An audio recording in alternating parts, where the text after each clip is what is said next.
Prism तथा वर्ण विक्षेपण क्लास 10।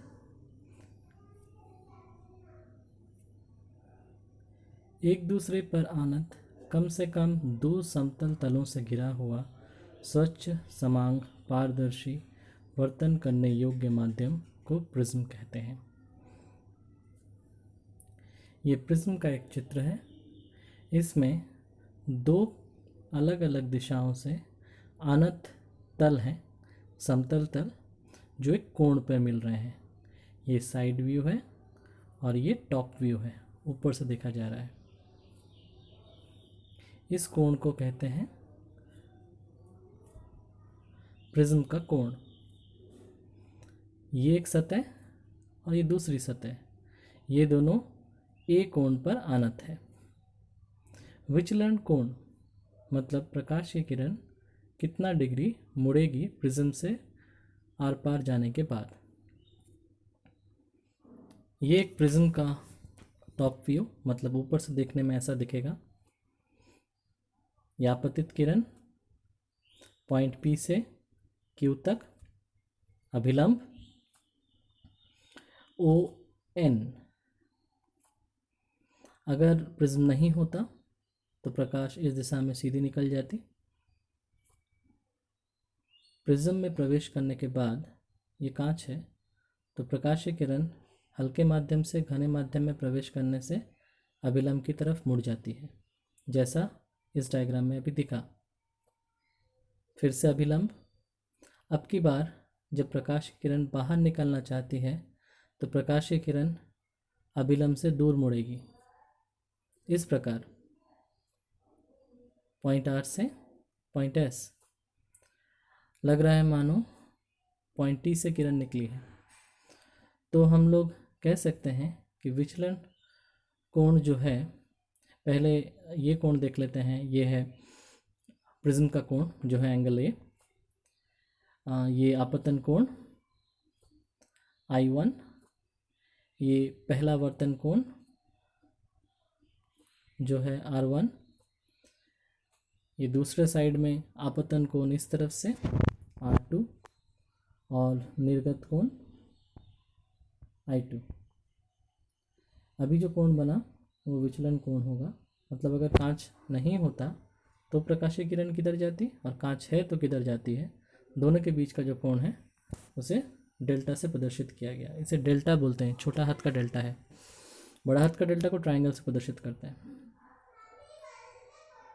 अब इसको देखते हैं इसका मान कितना है। पहले ये जो शेडेड ट्रायंगल है TQR शेडेड ट्रायंगल में देखो, ट्रायंगल TQR प्लस TRQ दोनों का योगफल डेल्टा होगा, क्योंकि वो एक बहिर्कोण है। तो अंदर त्रिभुज के अंदर जो बाकी दो कोण हैं उनके योगफल के साथ बराबर होगा।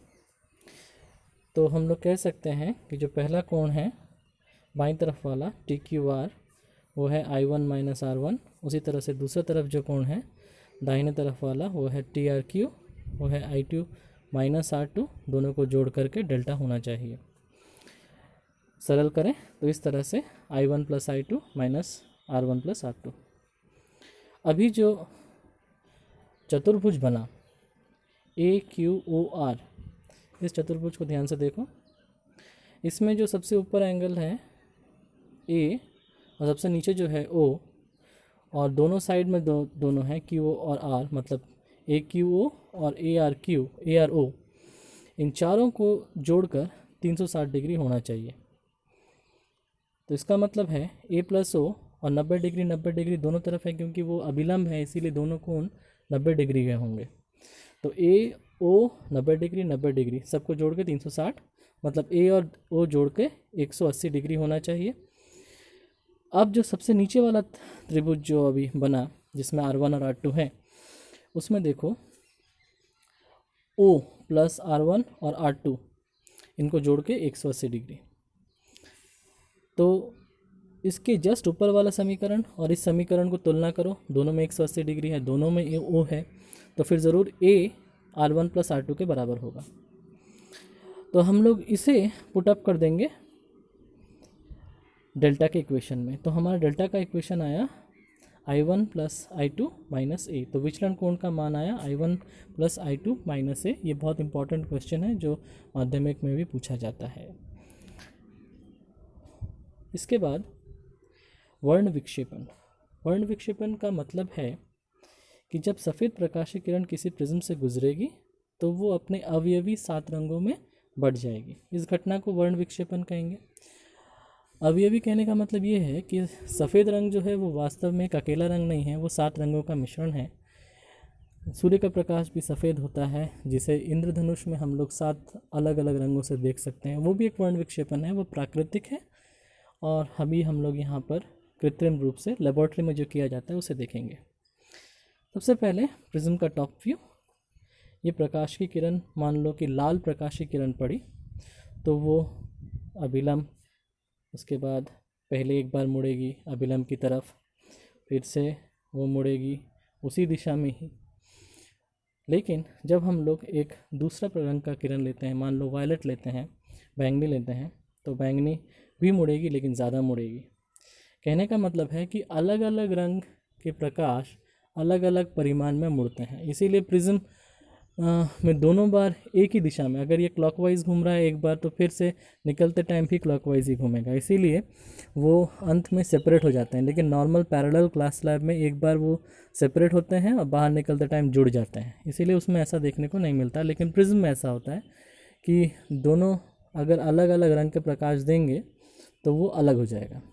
और प्रकृति में जो सफ़ेद प्रकाश है उसमें 7 रंग है, तो ऑब्वियसली वो 7 रंग दिखाएगा।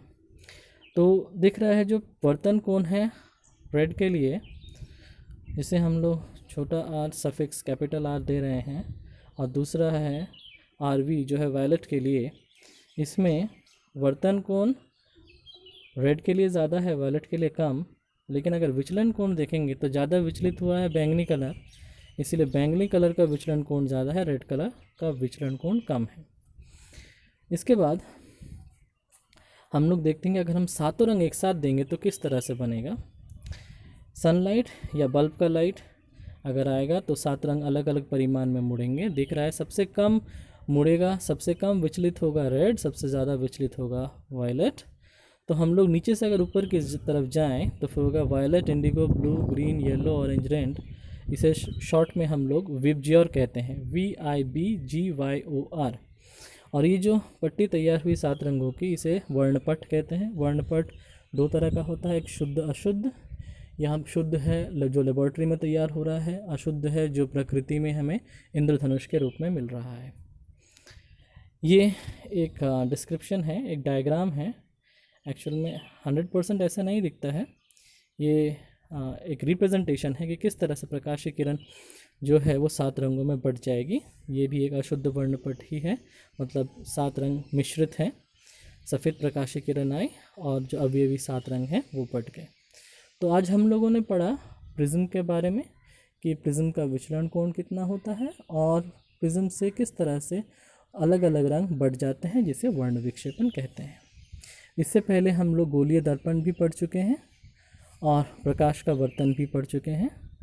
तो नेहरू विद्या मंदिर के स्टूडेंट्स ध्यान दें, इसके बाद हम लोग पढ़ेंगे लेंस। तो आज के लिए इतना ही। Thank you.